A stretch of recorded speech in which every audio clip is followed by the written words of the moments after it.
आज हम unit number 9 को डिस्कस करने वाले हैं। फर्स्ट बुक का यूनिट नंबर 9। यूनिट नंबर 9 के अंदर हमें लिनक्स में बैकअप कैसे लिया जाता है, how to take backup, file folder का बैकअप कैसे लेना है, फाइल फोल्डर को कंप्रेस कैसे करना है, उसको हम कवर करने वाले हैं। तो सबसे पहला सवाल ये है आपके लिए, तो बता सकते हो बैकअप का मतलब क्या होता है? कभी आपने बैकअप वर्ड सुना है? सबने सुना होगा। तो बताओ बैकअप मतलब क्या होता है? रिस्टोर द नहीं, बैकअप मतलब रिस्टोर द डेटा नहीं, टू मेक अ कॉपी, मतलब एक डेटा का अल्टरनेटिव कॉपी हम बनाते हैं। ठीक है, एक स्टैंड बाय पे हम उसका एक कॉपी रखते हैं। ठीक है, तो गलती से और क्यों लेते हैं हम बैकअप? इन केस मेरा ओरिजिनल डेटा डिलीट हो जाता है मुझसे या किसी और से एक्सीडेंटली, तो मेरे पास जो स्टैंड बाय पे कॉपी है, अल्टरनेटिव कॉपी है, तो वहां से मैं क्या कर सकता हूँ? रिस्टोर कर सकता हूँ। ठीक है, तो बैकअप हम इसलिए लेते हैं कि गलती से डेटा डिलीट हो जाता है तो हम अपने डेटा को रोल बैक कर सकते हैं, मतलब उसको रिस्टोर कर सकते हैं। ठीक है, तो इसीलिए हम बैकअप लेके रखते हैं। जैसे आप अपने फोटोज का बैकअप लेके रखते हो, आपके पास जितने फोटोज एंड वीडियोज होते हैं तो उसका बैकअप लेके रखते हो। कहाँ पे बैकअप लेते हो? मोबाइल का बैकअप आप लैपटॉप में लेके रखते हो। ठीक है, लैपटॉप का बैकअप हो सके तो आप गूगल ड्राइव पे रखते हो, या फोटोज वगैरह आप अपने गूगल ड्राइव पे स्टोर करते हो। एक्सीडेंटली आपका data, original data, photos delete हो जाएंगे तो फिर हम वहां से उसको रिस्टोर करते हैं। हमेशा याद रखना है, बैकअप जब भी आप लोगे तो उसका जो बैकअप कॉपी है तो वो दूसरे डिवाइस में होना चाहिए, सेम डिवाइस में नहीं। ठीक है, मतलब आपने मोबाइल फोटोज का बैकअप लिया मोबाइल के अंदर ही, ठीक है, और मोबाइल ही करप्ट हो गया तो ओरिजिनल डेटा भी गया और जो बैकअप फाइल था जो कि मोबाइल के अंदर ही था वो भी चला गया। या फिर लैपटॉप का डेटा आपने लैपटॉप में ही किसी ड्राइव में रख दिया और लैपटॉप का ओएस ही खराब हो गया, करप्ट हो गया, तो ऑपरेटिंग सिस्टम मतलब वो जो ओरिजिनल डेटा था वो भी गया और जो बैकअप आपने लेके रखा था उसी डिवाइस के ऊपर वो भी चला गया करप्ट होने के कारण। ठीक है, इसीलिए हमेशा याद रखना है बैकअप आपको दूसरे किसी डिवाइस में रखना है। जैसे कि प्रोडक्शन लेवल में जब भी आप किसी सर्वर का बैकअप लेते हो तो वो बैकअप किसी दूसरे सर्वर पे रखा जाता है जिसको बैकअप सर्वर बोला जाता है। बैकअप सर्वर ये सेपरेट दूसरा एक सर्वर होता है। लेट्स से कि मेरे पास कुछ सर्वर्स हैं,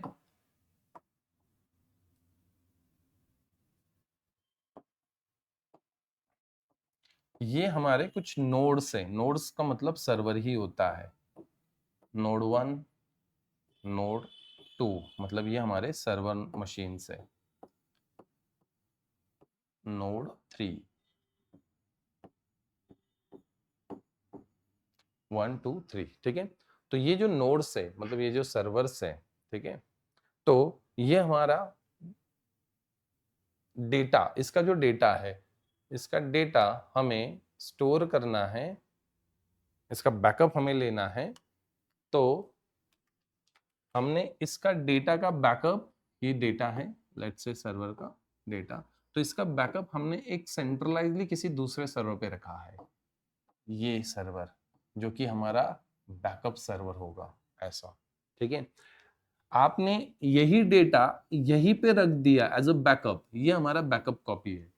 सपोज ये मशीन ही खराब हो गया तो दोनों डेटा चला जाएगा, ओरिजिनल डेटा भी चला जाएगा और बैकअप डेटा भी चला जाएगा, बैकअप फाइल भी चला जाएगा। इसीलिए हमेशा इस बैकअप को दूसरे किसी सर्वर पे स्टोर करके रखो। इनकेस यहाँ से करप्ट होता है तो हम सर्वर से उसको रिकवर कर सकते हैं। ठीक है, वैसे तो प्रोडक्शन लेवल में ये सर्वर भी दो दो तीन तीन होते हैं, तीन तीन जगह पे कॉपी रखा जाता है, बिकॉज ये भी तो क्रैश हो सकता है, कुछ हो गया तो प्रॉब्लम, तो इसीलिए मैंने और क्या किया, दो या तीन का प्रोविजनिंग करके रखा है, मतलब तीन तीन जगह पे उसका बैकअप कॉपी है। ये दोनों भी खराब हो गए तो ये एक होगा, या एक खराब हो गए तो दोनों होंगे। ठीक है, तो इन सर्वर का बैकअप मैंने अल्टर मतलब सर्वर पे रख दिया है। ठीक है, तो बैकअप सर्वर्स अलग से होते हैं जहाँ पे सिर्फ बैकअप को स्टोर किया जाता है, वहां पे ज्यादा स्टोरेज का प्रोविजनिंग किया जाता है, मल्टीपल स्टोरेज हार्ड डिस्क वहां पे लगाए जाते हैं और आपके सर्वर्स का बैकअप वहां पे होता है। जैसे आप व्हाट्सएप पे जितने भी फोटोज वगैरह अपलोड कर रहे हो, स्टेटस रख रहे हो, पोस्ट कर रहे हो, आपके पूरे अकाउंट का बैकअप अलग रखा है। व्हाट्सअप ने। इसीलिए व्हाट्सअप बोलते हैं ना, बैकअप लेना है तो आप बैकअप ऑप्शन एनेबल कर सकते हो। मंथली बैकअप लेना है, डेली बैकअप लेना है, वीकली बैकअप लेना है आपके व्हाट्सअप डेटा का, या ईयरली बैकअप लेना है, तो उसका वो बैकअप रखता है। और जब भी आपको उसको रिस्टोर करना है तो आप वहां से रिस्टोर कर सकते हो। सारे पोस्ट, आपने सारे वीडियोस और सारे फोटोज आपको रिस्टोर कर देता है। वो अलग अलग जगह पे बैकअप रखता है। जैसे कि फेसबुक भी, आपने जितने भी फोटोज वगैरह अपलोड किए उसका भी बैकअप वो अलग से सर्वर पे रखता है। जब भी आप चाहे या फिर वो चाहे तो वो उस डेटा को डिस्प्ले करवा सकता है, शो करवा सकता है, या फिर रिस्टोर करवा सकता है। ठीक है, तो डेटा बड़ा इंपॉर्टेंट होता है प्रोडक्शन लेवल में। हमेशा याद रखना है, इंपॉर्टेंट फाइल फोल्डर्स का आपको बैकअप लेके रखना है। इंपॉर्टेंट फाइल फोल्डर्स का आपको बैकअप लेके रखना होता है। गलती से डिलीट होता है तो हमें उसे रिस्टोर कर सके, इसीलिए। ठीक है, तो बैकअप लेना ये भी है हमारा एक्टिविटीज होता है कंपनी में। हमें इंपॉर्टेंट फाइल फोल्डर्स का या यूजर के डेटा का हमें बैकअप लेना होता है। एज अ लिनक्स इंजीनियर ये आपका काम होता है। ठीक है, यूजर का डेटा जो होता है उसको बैकअप लेके रखो। गलती से उससे, यूजर से या हमसे ही डिलीट हो गया हमारे सर्वर पे, तो फिर हम उसको रिस्टोर कर सकें। ठीक है, इसके लिए तो बैकअप जो होते हैं ये 3 टाइप्स के बैकअप्स होते हैं। There are 3 types of backup. एक होता है फुल बैकअप। फुल बैकअप का मतलब कंप्लीट बैकअप। जैसे मेरे पास 10 फाइल्स है और मैं 10 के 10 फाइल का बैकअप ले रहा हूँ, मतलब कंप्लीट बैकअप होगा ये मेरा। ठीक है, तो फुल बैकअप मतलब जितना डेटा है उसका बैकअप। वैसे तो शुरुआत में जो भी आप बैकअप लोगे वो फुल बैकअप ही होगा। आपको 5 फाइल का बैकअप लेना, वो भी फुल बैकअप में ही होगा। हमें तो 5 फाइल का बैकअप लेना है तो ये कंप्लीट बैकअप होगा, इस तरह से। देन दूसरा होता है इंक्रीमेंटल बैकअप। इंक्रीमेंटल बैकअप मतलब क्या है, जैसे कि मैंने पहले फुल बैकअप लिया है और उस फाइल को मैंने नाम दे दिया abc.bak। bak मतलब बैकअप। ठीक है, एक्सटेंशन कुछ भी लिख सकते हो, बट bak लिखा जाता है जनरली बैकअप के लिए। ठीक है, यहाँ पे मैंने 1 2 3 एंड 4 इस तरह से पहले फाइल्स का बैकअप लिखा है। 1 2 3 4 क्या है, फाइल फोल्डर के नेम से, जो कि मैंने abc बैक के अंदर, बैकअप के अंदर उसको बैक स्टोर करके रखा है। अभी मैं चाहता हूं कि इसी बैकअप फाइल के अंदर मुझे 5 एंड 6 फाइल को ऐड करना है या फोल्डर को ऐड करना है। तो मैंने क्या किया, एग्जिस्टिंग बैकअप फाइल जो कि मैंने पहले फुल बैकअप लिया था उसका, उसी के अंदर नया डेटा ऐड ऑन कर दिया, जो कि 5 एंड 6। ठीक है, तो ये जो नया फाइल्स हमने अपडेट किया, ऐड किया, तो हमने एग्जिस्टिंग फाइल के अंदर ही किया। इसके लिए हमने कोई नया फाइल क्रिएट नहीं किया, मतलब नया बैकअप फाइल क्रिएट नहीं किया हमने। एग्जिस्टिंग बैकअप फाइल के अंदर ही हमने नए डेटा को ऐड कर दिया। तो इसको बोला जाता है इंक्रीमेंटल बैकअप। इंक्रीमेंटल बैकअप मतलब एग्जिस्टिंग बैकअप फाइल में ही नया डेटा ऐड कर देना।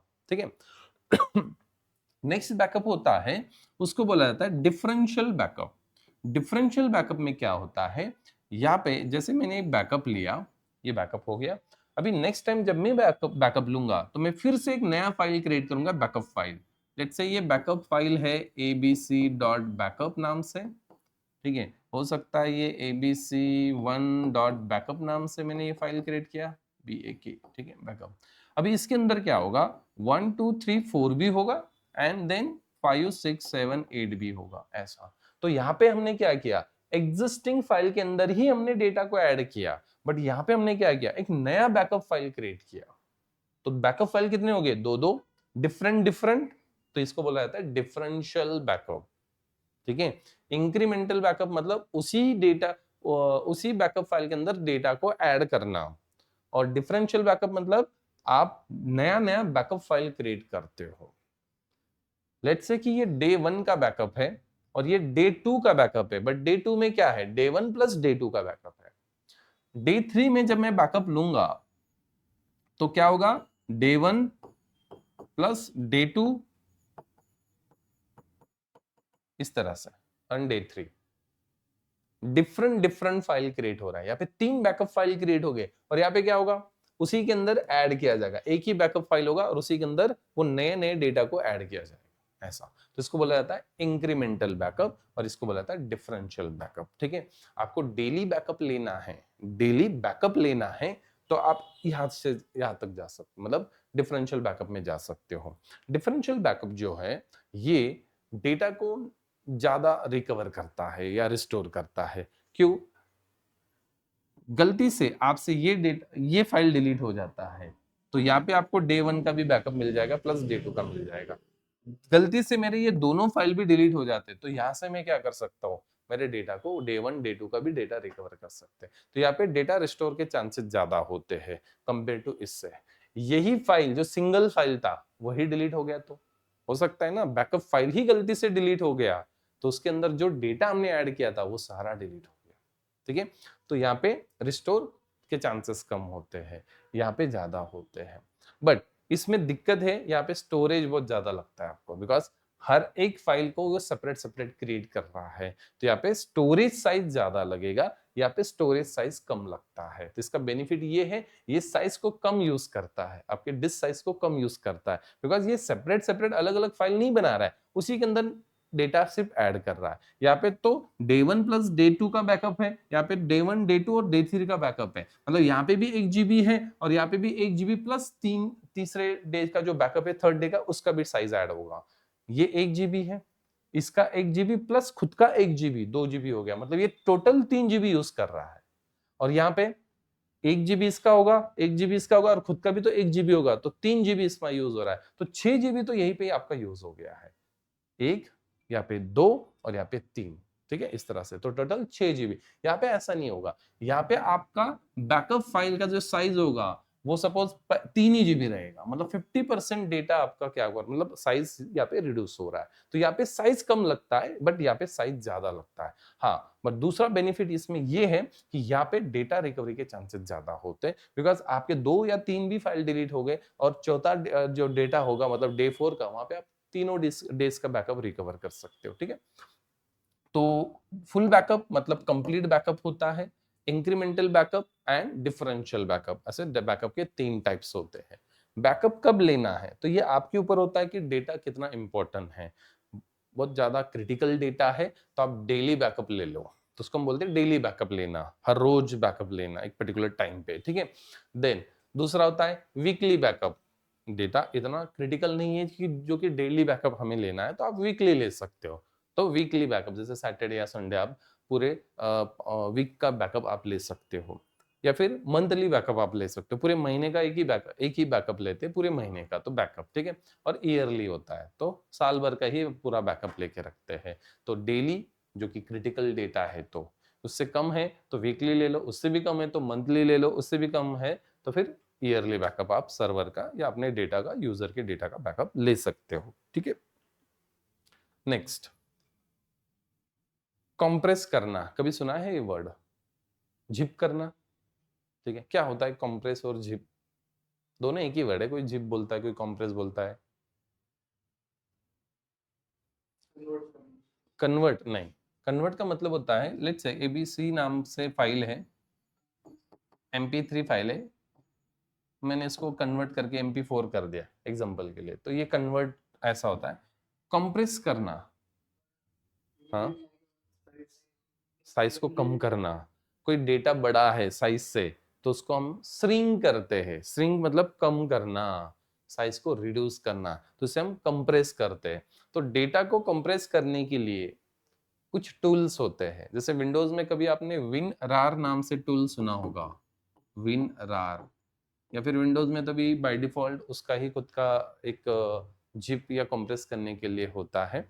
पहले हम विन रार को यूज करते थे, आज भी हम यूज करते हैं।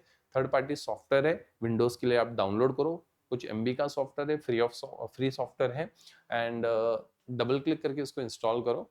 कोई भी बड़ा डेटा है फाइल फोल्डर्स तो आप एक जगह पे उसको कंप्रेस कर सकते हो। ठीक है, मल्टीपल फोटोज है आपके पास तो आप एक सिंगल फाइल के अंदर उसको आप ऐड करके रखते हो और उसका साइज भी आप क्या करते हो, कंप्रेस कर देते हो, मतलब श्रिंक कर देते हो, कम कर देते हो। 1 GB का फाइल है फॉर एग्जांपल तो 800 MB में आप उसको कर देते हो, 200 MB आपका कम हो गया साइज। ठीक है, तो इसमें स्टोरेज आपका कम यूज होता है। ठीक है, तो WinRAR नाम का सॉफ्टवेयर विंडोज में हम यूज करते हैं जिससे हम डेटा को कंप्रेस करते हैं। कंप्रेस करना एंड बैकअप लेना यही काम करता है विंडोज में। उसी तरह से लिनक्स में टार होता है, विंडोज में रार है तो लिनक्स में टार है। तो टार से आप क्या कर सकते हो, कंप्रेस कर सकते हो, लिनक्स में बैकअप ले सकते हो। तो आज का सेशन हमारा इसी के ऊपर है, बैकअप एंड कंप्रेस कैसे करना है फाइल फोल्डर को। उसी के लिए जो कमांड है TAR, टार कमांड, टार कमांड को हम डिस्कस करने वाले हैं। ठीक है। तो टार कमांड जो कि बड़ा इंपॉर्टेंट कमांड है, एग्जाम पॉइंट ऑफ व्यू के लिए भी एग्जाम में इसके ऊपर एक क्वेश्चन आता है, आपको किसी पर्टिकुलर फाइल फोल्डर को कंप्रेस या बैकअप लेके दिखाना होता है, और इंटरव्यू में भी सबसे ज्यादा क्वेश्चंस होते हैं, और कंपनी में भी आपको ये एक्टिविटीज करके दिखाना मतलब करना होता है, क्योंकि यूजर के डेटा को हमें कंप्रेस एंड बैकअप एक साथ हमें करना होता है। ठीक है, तो बैकअप कैसे लिया जाता है, कंप्रेस कैसे करना है, उसको हम डिस्कस करते हैं। सबसे पहले हमें टार कमांड से बैकअप कैसे लेना है, और उसके बाद फिर कंप्रेस कैसे करना है, प्रैक्टिकली हम डिस्कस करेंगे ये कितना ज्यादा कंप्रेस करता है किसी फाइल फोल्डर को। ठीक है, तो ये आज का हमारा टॉपिक होगा, यूनिट नंबर 9, टार कमांड। जैसे कि विंडोज में रार होता है, तो लिनक्स में टार कमांड हम यूज करते हैं जी। ठीक है, full backup, incremental backup and differential backup.